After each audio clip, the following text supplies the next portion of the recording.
Hello viewers, வாங்க. Good morning. இன்றைக்கி நம்ம பார்க்க போகிறது வெள்ளை சோள தோசை. சரிங்களா?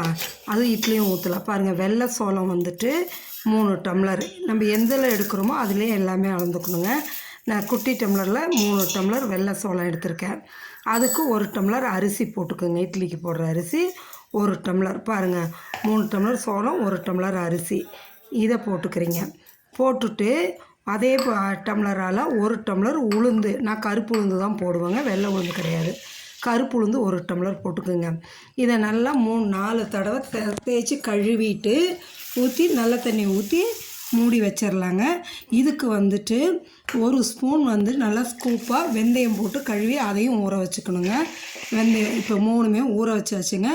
இது மினிமம் 8 ஹவர்ஸ் ஊறணும். 3யும் 8 மணி நேரம் ஊற வச்சிடணும்.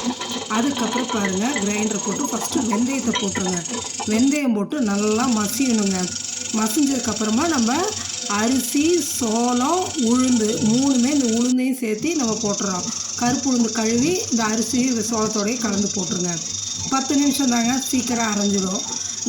வெறும் தோசை ஊற்றுறதுன்னா நீங்கள் நைஸாக அரைச்சி எடுத்துடலாம். இல்லை இட்லி ஊற்றுறோன்னா லேசாக ரவை பார்த்துக்கு எடுத்துக்குங்க. இதை ஓவர் நைட்டு ஊற விட்டுடுங்க.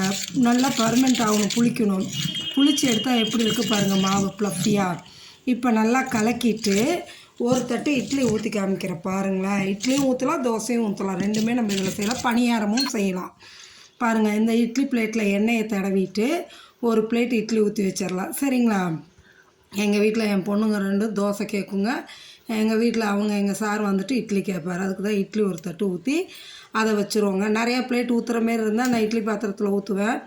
இது ஒரு தட்டு மட்டும்தான், அதனால் அப்படியே வானல்லையே ஒரு ஸ்டாண்டை வச்சு ஊற்றி மூடி வச்சிடலாங்க. அது வேகிறதுக்குள்ளே இந்த பக்கம் தோசை ஊற்றிக்கலாம் நம்ம. பாருங்கள், தண்ணி கொதிச்சிச்சா? தண்ணி கொதித்ததும் இது இட்லி பிளேட்டை மூடி வச்சுடுங்க. அது ஆயிடும். இந்த பக்கம் தோசைக்கல் காஞ்சிச்சா? எண்ணெயை அப்ளை பண்ணிவிட்டு ப்ரஷ் வச்சுட்டு அப்ளை பண்ணுங்கள். அப்ளை பண்ணிவிட்டு இந்த மாவில் கொஞ்சம் தண்ணி ஊற்றிக்கிங்க. கெட்டியாக இருக்கும், தோசைக்கு சரி வராது. அதனால் கொஞ்சம் தண்ணியை ஊற்றி நல்லா கலக்கிக்கிங்க. நம்ம தோசை மாவு பார்த்துக்கு போரிங் கன்சிஸ்டன்சி நல்லா வரணுங்க. அந்த கன்சிஸ்டன்சி இருந்ததுனா தான் தோசை ஊற்ற நல்லாயிருக்கும்.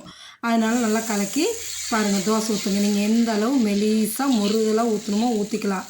முருகலாக வேணும்னா ரொம்ப மெலிசாக ஊற்றி முருகலாக எடுக்கலாம். கொஞ்சம் சாஃப்டாக வேணும்னா கொஞ்சம் மொத்தமாக கூட நீங்கள் எடுத்துக்கலாம். அப்படியே ஊற்றிட்டு பரட்டி போட்டு எடுக்க வேண்டியதாங்க. சீக்கிரம் ஆகிடும். பாருங்களேன், எந்த அளவு தோசை ஊற்றுறதுக்கு இழுத்து நல்லா வருது பாருங்கள், அழகாக சூப்பராக இருக்குங்க. இந்த சிறுதானியம் தான் இப்போ சாப்பிட சொல்கிறாங்க எல்லோரும். அதனால் இந்த சிறுதானியம் எந்த அளவுக்கு ஊறுதோ அந்த அளவுக்கு நல்லா மசிஞ்சு வரும். இட்லி வெந்துருச்சு பாருங்கள். இந்த எண்ணெய் தடவி ஊற்றுறதுல என்னென்னா, ஆற வச்சு எடுத்தால் தாங்க ஒட்டாமல் வரும். சூட்டோடு எடுத்தால் ஒட்ட தான் செய்யும். லேசாக தண்ணியில் ஸ்பூனை நினச்சிட்டு அப்படியே வச்சு எடுத்துருங்க.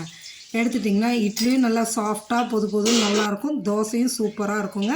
இதேமாரி நீங்களும் செஞ்சு பார்த்துட்டு சொல்லுங்கள். சப்ஸ்கிரைப் பண்ணுங்கள். Thank you viewers.